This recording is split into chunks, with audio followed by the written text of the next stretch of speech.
I am Dr. Jordin Wiggins, your guide to helping high-achieving women be as badass in the bedroom and relationships as they are in business. I help successful women who feel unfulfilled and disconnected create more intimacy, joy, and pleasure in their personal lives. As the author of The Pink Canary, naturopathic doctor, pleasure and intimacy coach, I know that hustle culture has taught you that doing it all is the key to fulfillment, but it is draining your energy and killing your intimacy. My mission is to guide you down the pleasure path, reigniting your desire, reclaiming your feminine power, and helping you feel deeply loved and supported, all while thriving in your career. Is it me or my hormones? If you have ever asked yourself this question, you are not alone. You're probably in your car, sitting on your couch, you're frustrated, exhausted, wondering how you got here, how you have so much to be grateful for. You've built a successful career, home, you have the family, but yet the passion, connection, desire in your relationship and for your life isn't there.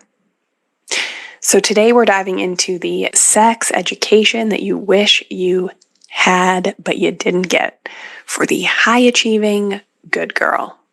If you were raised in Western culture, a religious household, chances are that your sex education was a mix of fear-based messaging around STIs and pregnancy, absolutely nothing to do with female pleasure, and definitely no mention of what happens to your libido, your hormones, your vaginal health as you age, as you go through different life stages like pregnancy or perimenopause. What about period sex? All of these things are a mystery, or in fact, what we've been taught is flat out wrong.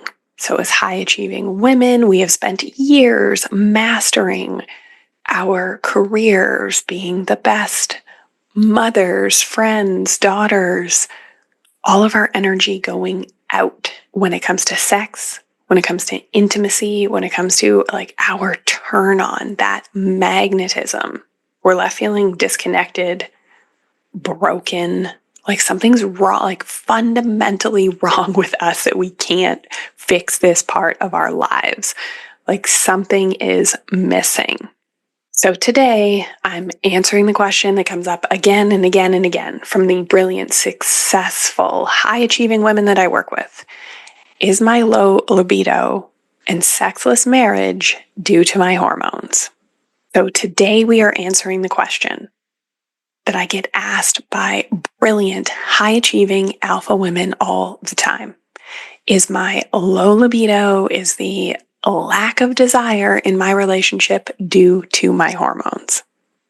And let's get one thing straight.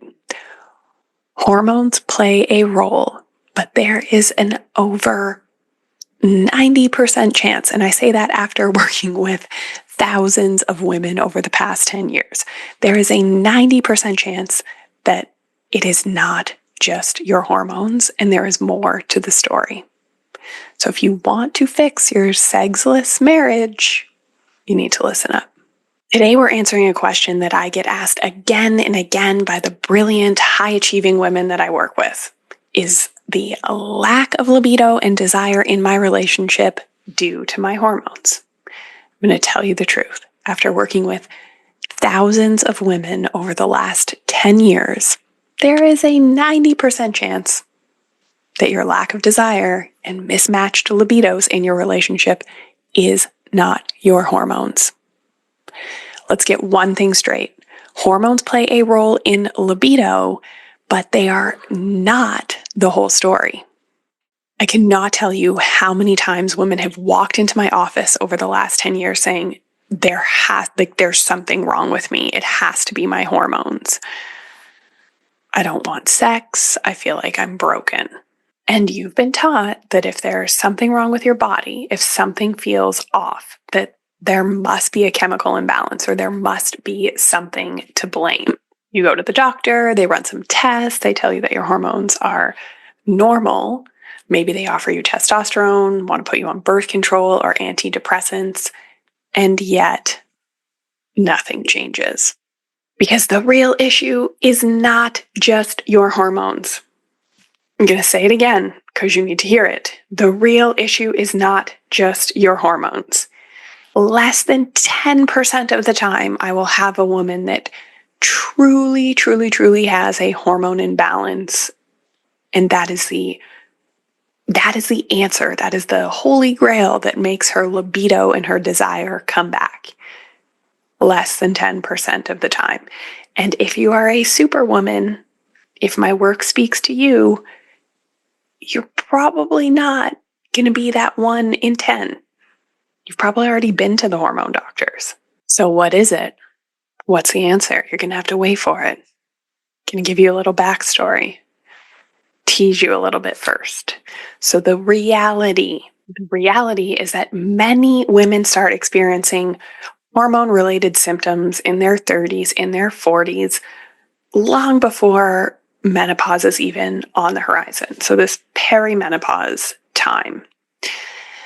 And hormone fluctuations can be due to chronic prolonged stress, can be, which is usually, if you're listening, that is what we have here. You have lived life in fight or flight for so long, and it is causing a hormone imbalance. So fixing the hormone imbalance is like putting a Band-Aid on a bullet hole. Okay, like taking antibiotics for a virus. It's plugging one hole in your pleasure tank. Okay, it's going to help a little bit, but it's not going to be the totality. It's not going to be that like fire, juicy, dripping wet with desire connection that you want in your relationship. I'm going to tell you a little bit about hormones. So lower estrogen levels can cause vaginal dryness, can have painful sex. We can have lower libido with lower estrogen, lower progesterone. You can have anxiety, like that really overthinking, poor sleep, waking a lot during the night. Could have irritability with progesterone imbalance, lower testosterone. We can have brain fog, low energy, less of that pleasure response. Now, do not get me wrong. I love hormone replacement therapy when used correctly. So, for example, had a patient. She heard my podcast. She'd been doing all of the things, seeing the best doctors, working out, taking hundreds of dollars of supplements. She sold her company and has a lot less stress. She's done all of the labs, expensive testing, and she needed progesterone. I got a voice note from her thanking me, like almost in tears, how much it has helped her on so many levels. She's coming to me for infertility, but it's helped her relationship. It's helped her mood. It's helped her manage the stress of struggling with infertility. And she said, I want to shout it from the rooftops. Everyone needs progesterone. No. Not everyone needs progesterone. Everyone needs a skilled and qualified practitioner that can read labs, okay? Not somebody from one of these services that is a hired salesperson, okay? Like how this patient had gone this far down her journey to not be on the correct hormone replacement is beyond me. But I said, no. Do not shout it from the rooftops. So she has a massive following. And then what do? As high achieving women, we hear, oh, I need to be on progesterone. No, you need a skilled practitioner qualified to look at this holistically, look at the totality of it. A hormone imbalance is one hole in your pleasure tank, one of many. That creates a low libido, low desire, and disconnection in your relationship. Okay. Another thing that I love hormone replacement for, dry vaginas, dry pussies. The North American Menopause Society states that local vaginal estrogen is one of the most effective treatments for vaginal atrophy and dryness. So we're improving moisture, we're improving elasticity of the tissue. So if you are truly in perimenopause and you are truly have low estrogen and pain with sex, okay, vaginal estrogen could be a great option for you. So vaginal estrogen can be a game changer. Progesterone can be a game changer when used correctly. So I'm going to tell you something, and this is what nobody tells you. So vaginal estrogen, progesterone, like hormone replacement therapy used correctly, does not bring a high achiever's desire back online. It doesn't bring that passion. It doesn't turn the pleasure centers on in your brain. Okay, so then it becomes my vaginal dryness is better, or my severe mood swings, not sleeping, irritability is better. I'm not fighting with my partner anymore before I get my period. But it does not seem to change libido. Okay, unless you're that 1 in 10. But if you are not broken. You are the overwhelming majority. So when should you consider hormone replacement therapy? If sex is painful due to dryness, if your libido has completely disappeared, you cannot orgasm, and it's like before you could, and now suddenly you can't. And usually this goes hand in hand with other hormonal changes, like a major shift in mood, energy, sleep, weight. So a hormone panel with a doctor trained to read the results and interpret them in the context of what you have going on, because I have women that they would tick the boxes for the hormone imbalance. Okay, yep, we prescribe the hormone replacement therapy. They're on their way. Okay, great. The dryness is gone, but no desire. Okay, so I am totally recommending that you see a hormone doctor. Okay, if you live in Ontario and you want to book with me, we will put the link in the show notes. I can help you with the hormone issues.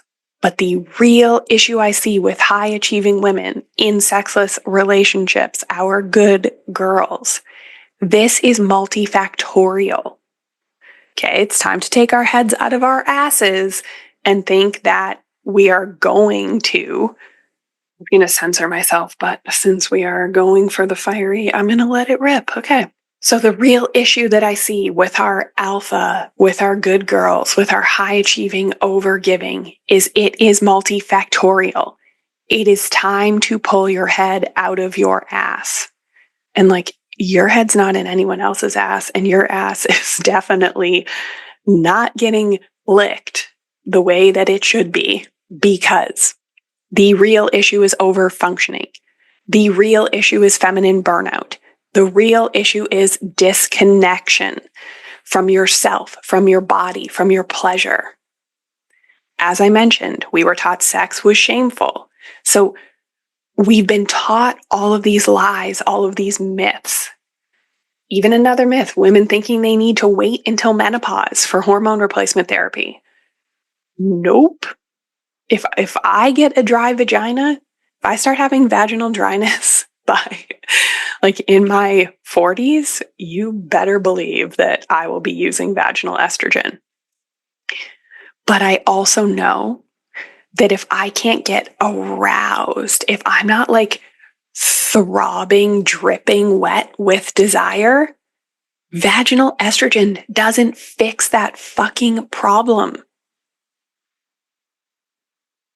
Okay, we were taught sex is bad. Sex is only for marriage. Sex is something that you do behind closed doors with the lights out at night after the kids are in bed, and you never fucking talk about it. No wonder your marriage is sexless. No wonder your husband is fucking the neighbor or your kid's tennis coach, or you're having the affair.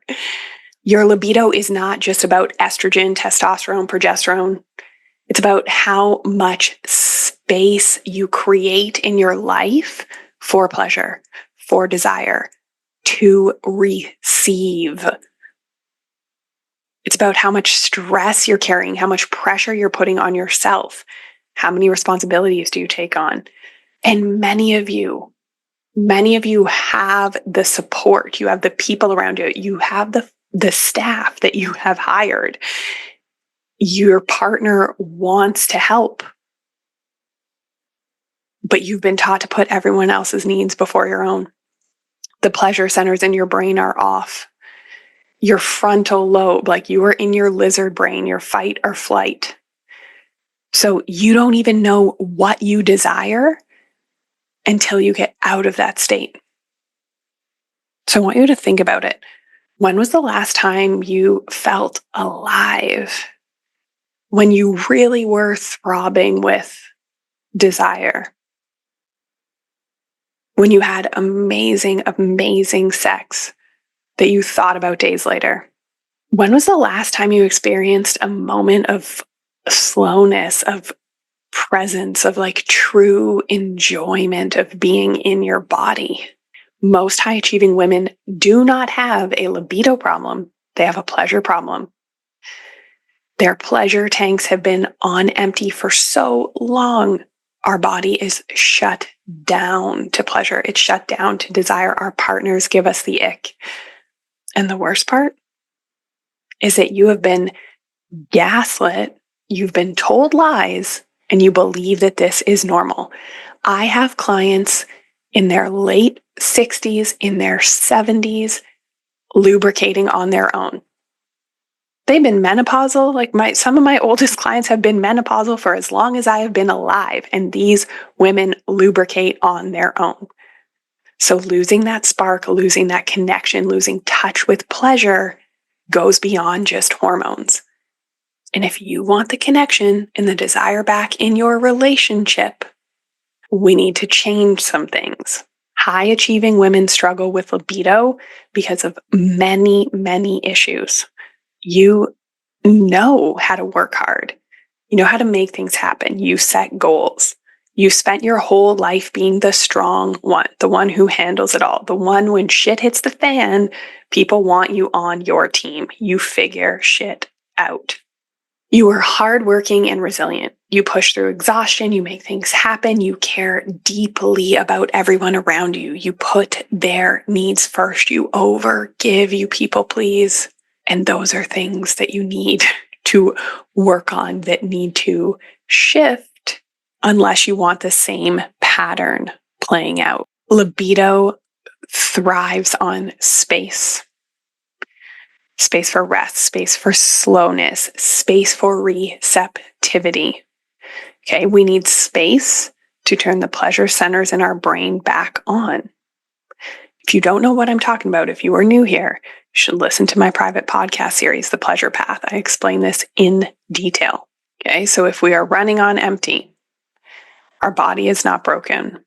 Our hormones aren't the only problem. The problem is that you are disconnected from your pleasure.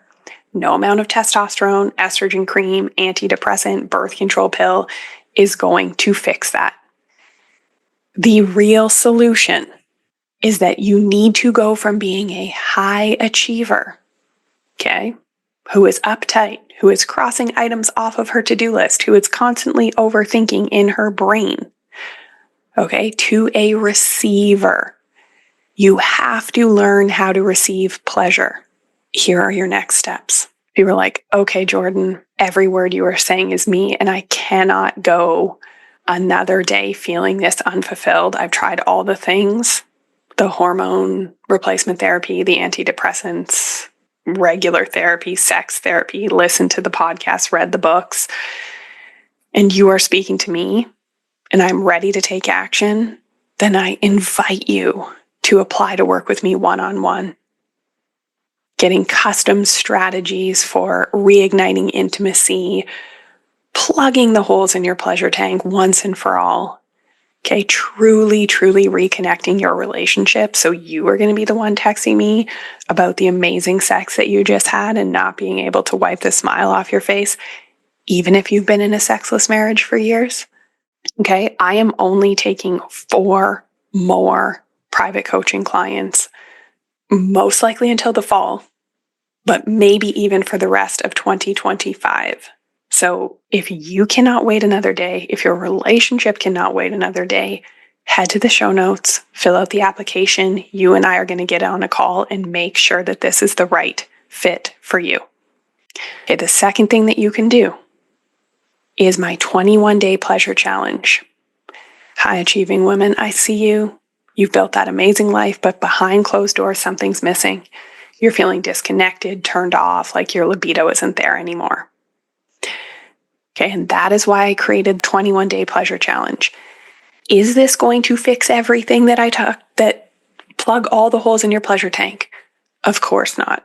But in just a few minutes a day, you're going to start to discover what is turning you on. We're going to work at turning those pleasure centers back on in your brain. Okay, and this goes beyond the bedroom. And this is a great next step for reigniting the passion in your relationship. So if you're ready to feel alive in your body, if you're ready to feel that heat, that turn on to catch your partner staring at you again, join us. thepleasurecollective.com/challenge. And we will put that link in the show notes as well. So you brilliant, beautiful high achievers, if you have tried the hormone replacement therapy, if you've tried the quick fixes that have not worked, it is because they are just that. It's time to take the next steps down the pleasure path. Until next time.